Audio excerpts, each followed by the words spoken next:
Voilà, notre invité en studio aujourd'hui vient de passer 4-5 jours en Ukraine la semaine dernière avec la visite de Lviv, de Boutcha, mais aussi des réunions avec les autorités sanitaires et la visite des hôpitaux, notamment de la ville de Kiev, urgentiste, désormais chef de projet, des projets extérieurs pour l'hôpital Saint-Pierre.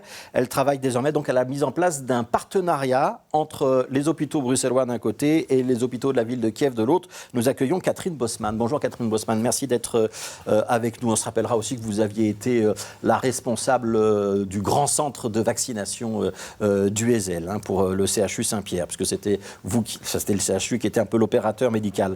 D'abord, l'idée de ce voyage, vous avez accompagné Philippe Claus, ça a duré entre 4 et 5 jours. 5 jours. Qu'est-ce qui vous a marqué le plus ?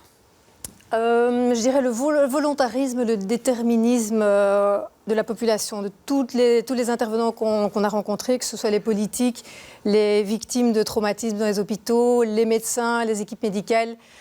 Tous font preuve d'un déterminisme extrêmement impressionnant, d'une résilience sidérante, malgré le fait que le traumatisme est en cours et n'est pas encore terminé. Ouais, aujourd'hui, c'était le 9 mai, il y avait beaucoup de craintes sur les discours de Vladimir Poutine ce matin. Il y a une forme de soulagement. Vous avez encore des contacts avec les Ukrainiens que vous avez rencontrés ? Oui, tout à fait, quotidiennement. Ouais. Qu'est-ce qu'ils vous disent ?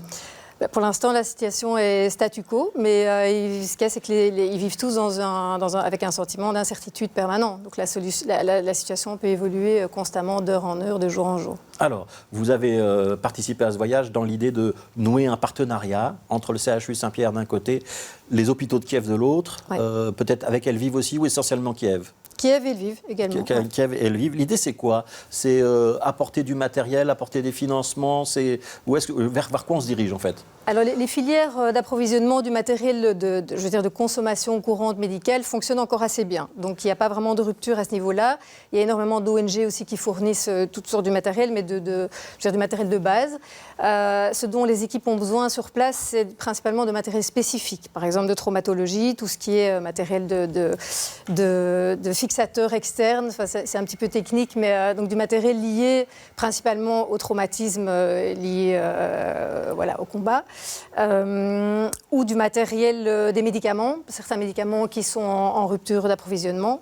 Et donc l'idée, c'était de créer un partenariat très opérationnel, très concret, direct, entre des personnes que j'ai rencontrées et qui travaillent dans les hôpitaux sur place, des responsables, mais pas que, des équipes de terrain, des médecins dans les services, et de pouvoir répondre exactement et de manière très précise et très directe à leurs demandes. C'est-à-dire que vous n'êtes pas concurrente, par exemple, de MSF ou de Médecins du Monde, qui vont envoyer des équipes sur place, qui vont faire de la médecine d'urgence, monter des hôpitaux de campagne. On ne parle pas du tout de ça ici. On ne parle pas du tout de ça, mais non, et on ne peut pas parler de concurrence non plus dans ce domaine. On est tous solidaires et on travaille pour la même cause. Ouais. Qu'est-ce qui va se passer donc concrètement ? Il y a un partenariat qui se crée. Ça veut dire que, par exemple, au CHU Saint-Pierre, vous allez...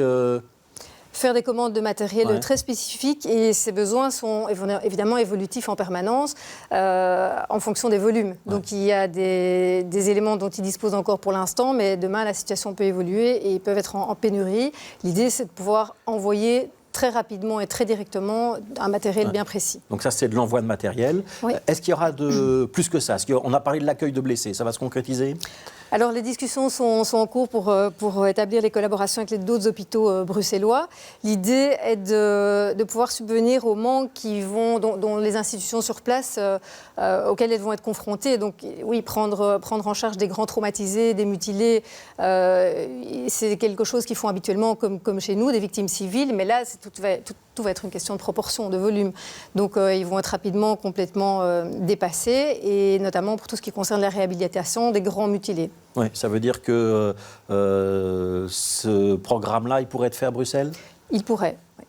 Donc c'est encore du conditionnel. C'est encore en discussion pour l'instant, mais en tout cas, ça veut dire c'est quoi ? Ce sont les programmes de revalidation, je schématise. On a été amputé d'une jambe, on doit réapprendre à marcher. On pourrait venir le faire à Bruxelles. Éventuellement, oui. Les Ukrainiens sont demandeurs de ça. Tout à fait. Oui, parce qu'ils se rendent bien compte que très rapidement, ils vont être confrontés à un problème de masse auquel ils ne vont pas pouvoir faire face.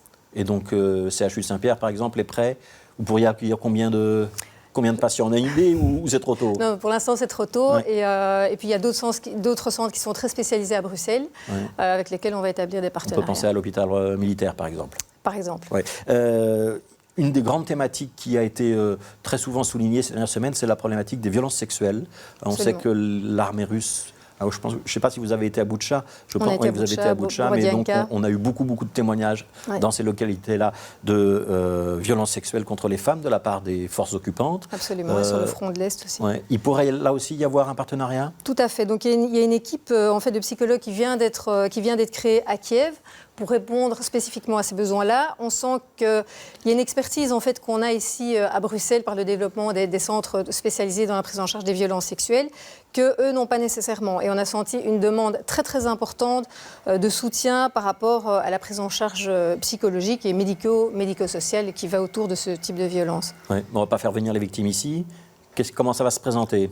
L'idée est plutôt de former par visioconférence ou avec des déplacements d'équipes d'un côté comme de l'autre et d'organiser des formations spécifiques par rapport à ce type de prise en charge. Ouais, et donc là, c'est le centre de prévention de violences sexuelles qui se trouve adossé à l'hôpital Saint-Pierre qui pourrait servir de référence ou d'acteur? Tout à fait. Ouais. Pourquoi? Il y a une expertise particulière à Saint-Pierre sur ce dossier-là? Dans tous les centres, les CPVS, donc tous les centres de prévention des violences sexuelles, donc il y en a 6 actuellement en Belgique, et tous ont une grande expertise à ce niveau-là. Ouais. Je reviens sur ce voyage, donc ça a duré 5 jours, vous avez traversé un pays en guerre, d'un pays développé. J'imagine que le système de soins de santé que vous avez pu observer là-bas, il est comparable au nôtre. Il fonctionne encore aujourd'hui ou pas? Il fonctionne encore aujourd'hui. Et par exemple, dans une ville comme Kiev, les hôpitaux sont un peu en sous-activité par rapport à l'habitude. Donc, ça, c'est le paradoxe, parce qu'il y a eu beaucoup de départs et de réfugiés qui ont quitté la ville. Voilà. Tout à fait, par rapport à Kiev en tout cas. Donc les hôpitaux fonctionnent un petit peu en sous-activité. Maintenant, il y a des trains médicalisés qui amènent un certain nombre de blessés justement du front de l'Est vers des hôpitaux comme Kiev et surtout Lviv qui se trouve à la frontière polonaise et qui était jusqu'à très peu de temps assez préservé des bombardements. Ouais. Qu'est-ce qu'ils vous disent les Ukrainiens quand vous les rencontrez, que vous leur proposez leur aide? Ils vous disent merci, ils vous disent c'est utile? Ils souhaitent tout de suite opérationnaliser quelque chose de concret. Et ils sont ravis justement de pouvoir faire part de leurs besoins directs et très spécifiques. En fait, c'est du matériel très spécifique, très ciblé. Ouais, et ça va devenir concret rapidement dans les prochains jours, dans les prochaines semaines? Voilà, exactement. Prochain jour, prochaine semaine. Tout à fait, prochain jour. Merci On est beaucoup. Tout à fait là-dedans. Merci beaucoup Catherine Bosman. Merci d'avoir été notre invitée. Je rappelle, vous êtes le chargé de projet pour les projets extérieurs du CHU Saint-Pierre.